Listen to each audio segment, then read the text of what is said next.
इस वीडियो में हम टोकन्स के बारे में जानेंगे कि सी लैंग्वेज में टोकन्स क्या होता है, टोकन्स का यूज़ क्या है। तो ये बहुत ही इंपॉर्टेंट है क्योंकि हम टोकन्स के बिना कोई भी प्रोग्राम नहीं बना सकते। उसके बाद हम टोकन्स के क्या टाइप्स होते हैं उसके बारे में डिस्कस करेंगे। तो सबसे पहले जान लेते हैं टोकन्स क्या होता है। Tokens smallest unit of program होता है, यानी किसी भी प्रोग्राम का स्मॉलेस्ट यूनिट होता है। तो हम लिखेंगे tokens are the smallest unit of a program. अगर हम एक छोटा सा छोटा प्रोग्राम भी बनाते हैं तो उसमें टोकन्स होता है और ये एक स्मॉल रोल प्ले करता है हमारे प्रोग्राम में। जैसे अगर हमें किसी नंबर को ऐड करना हो, किसी मैसेज को शो कराना हो, तो यहाँ भी टोकन्स का हम यूज़ करते हैं। तो हम टोकन्स को डिफाइन करते हैं प्रोग्राम में स्मॉलेस्ट इंडिविजुअल एलिमेंट के लिए। हमारे प्रोग्राम में हम बहुत सारे टास्क को परफॉर्म कराते हैं, तो उन टास्क को परफॉर्म कराने के लिए हम स्मॉलेस्ट इंडिविजुअल यूनिट का यूज़ करते हैं जो कि टोकन्स होता है। तो हम एग्जांपल देंगे तो आपको बेटर समझ में आएगा। जिस तरह हम किसी भी सेंटेंस को बनाने के लिए वर्ड्स यूज़ करते हैं, उसी तरह हम किसी प्रोग्राम को बनाने के लिए टोकन्स का यूज़ करते हैं। यानी हम बिना वर्ड के सेंटेंस नहीं बना सकते, इसी तरह हम बिना टोकन्स के किसी भी प्रोग्राम को नहीं बना सकते। तो टोकन्स की क्या क्या क्लासिफिकेशन से, चलिए हम आपको क्लासिफिकेशन बताते हैं कि टोकन्स को कितने भाग में बांटा गया है।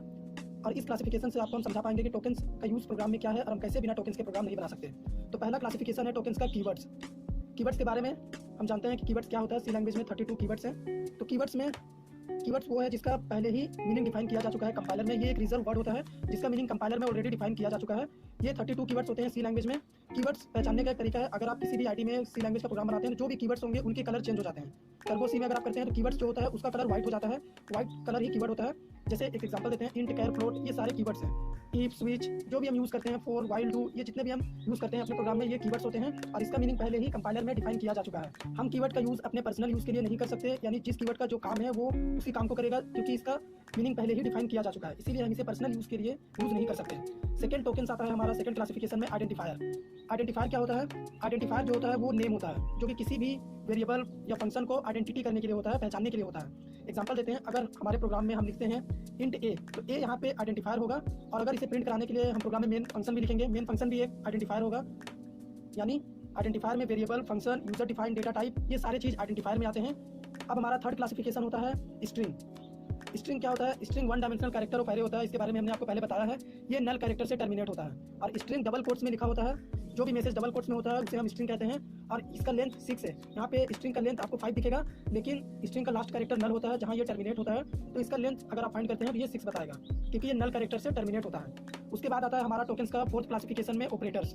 ऑपरेटर्स के बारे में हमने आपको अभी रिसेंटली बताया कि ऑपरेटर्स क्या होता है, ऑपरेटर्स का क्या यूज़ है प्रोग्राम में, ऑपरेटर्स के टाइप्स क्या होते हैं। तो यहाँ पे सिंपल वर्ड में अगर हम कहें तो ऑपरेटर्स एक सिंबल होता है जिसका यूज़ हम करते हैं मैथमेटिकल या फिर लॉजिकल टास्क को परफॉर्म कराने के लिए अपने प्रोग्राम में। सपोज अगर हमें 2 नंबर को ऐड करना हो तो हम a+b लिखते हैं, तो यहाँ पे प्लस हमारा ऑपरेटर है, ये हमारा ऑपरेटर है। अगर हम कोई भी मैथमेटिकल या लॉजिकल टास्क परफॉर्म कराते हैं तो डेफिनेटली हम ऑपरेटर का यूज़ करते हैं।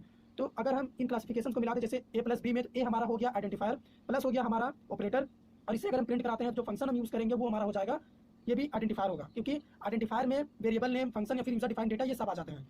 उसके बाद हमारा फिफ्थ आ जाएगा कांस्टेंट। कांस्टेंट भी एक टोकन्स का क्लासिफिकेशन है। इसमें क्या होता है, हम कोई भी कांस्टेंट, अगर हमें किसी भी वेरिएबल को कांस्टेंट करना हो तो हम कॉन्स्ट कीवर्ड लिखते हैं डेटा टाइप के पहले, तो जो भी वेरिएबल में वैल्यू होता है वो कांस्टेंट हो जाता है। तो कांस्टेंट का यूज़ हम तब करते हैं जब हम अपने वैल्यू को कांस्टेंट रखना चाहते हैं प्रोग्राम में। कांस्टेंट रेफर्स करता है फिक्स्ड वैल्यू, जिसका वैल्यू कभी चेंज नहीं होगा। जैसे अगर हम a=5 लिख देते हैं, कॉन्स्ट इंट a=5, तो ये 5 कभी चेंज नहीं होगा, ये फिक्स है। लेकिन वेरिएबल चेंज हो सकता है, ए की जगह हम बी को लिख सकते हैं, ये चेंज हो सकता है, लेकिन 5 जो है ये हमेशा कांस्टेंट रहेगा। तो ये हमारा हो गया फिफ्थ क्लासिफिकेशन टोकन्स का। लास्ट में आता है स्पेशल सिंबल। स्पेशल सिंबल में जैसे सेमीकोलन, डॉलर का सिंबल, हैज जो हम प्रोसेसर, प्री प्रोसेसर कमांड में लिखते हैं, ये सब स्पेशल सिंबल में आते हैं। अंडरस्कोर, क्वेश्चन मार्क, कॉलन, ये हमारे स्पेशल सिंबल है। इनके बिना यूज़ के भी हम प्रोग्राम नहीं बना सकते, इनके बिना सपोर्ट के। तो टोकन्स ये पूरा पैकेज हो जाता है किसी भी प्रोग्राम को बनाने के लिए। अगर हम 2 नंबर को ऐड भी करते हैं तो वहाँ पे ऑपरेटर, आइडेंटिफायर, कीवर्ड्स, ये सारी चीज़ आ जाते हैं। तो हमने डेफिनेशन में ही आपको पहले बताया था कि ये स्मॉलेस्ट इंडिविजुअल यूनिट होते हैं प्रोग्राम के, इसके बिना हम प्रोग्राम नहीं बना सकते। जैसे एक एग्जांपल देते हैं, इंट a=5, तो यहाँ पे इंट क्या है? इंट एक कीवर्ड है जिसका मीनिंग पहले डिफाइन किया गया है कि ये इंटीजर वैल्यू के लिए होगा। उसके बाद ए यहाँ पे हमारा आइडेंटिफायर है, वेरिएबल नेम जो वेरिएबल को रिप्रेजेंट कर रहा है। इक्वल्स हमारा ऑपरेटर है जिसे हम असाइनमेंट ऑपरेटर कहते हैं, वैल्यू असाइन करने के लिए होता है। और 5 हमारा वैल्यू है। उसके बाद हम सेमीकोलन देंगे, तो ये हमारा स्पेशल सिंबल है। तो यहाँ पे एक छोटा सा एग्जांपल देने के लिए भी हमने क्या टोकन्स के 4 क्लासिफिकेशन को यूज कर लिया, इंट, ए, इक्वल, उसके बाद सेमीकोलन। ये सब टोकन्स के पार्ट है और इन्हीं स्मॉलेस्ट यूनिट को यूज करके हम अपने बड़े से बड़े प्रोग्राम को बनाते हैं। इसीलिए टोकन्स को कहा जाता है smallest unit of a program. तो अगर आपको वीडियो अच्छा लगा हो, समझ में आया हो, तो हमारे चैनल को सब्सक्राइब